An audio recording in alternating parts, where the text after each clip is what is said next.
Eebbanni sireebbisaa qabatanii haga kabajaa jiruuf jireenya kabajaa irratti ambayyaataa hammaaraan isin hin fedhin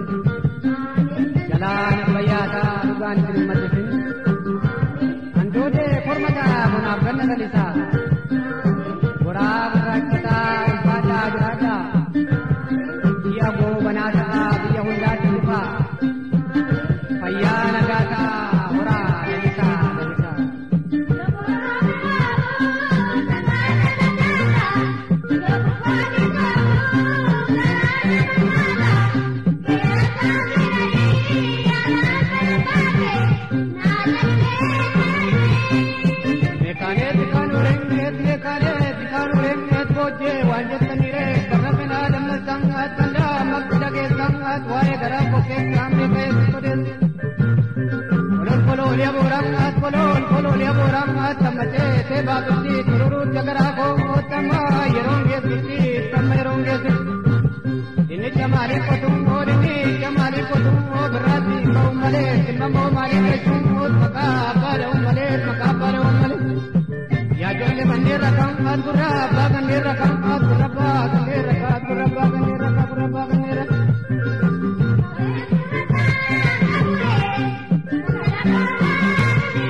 Nama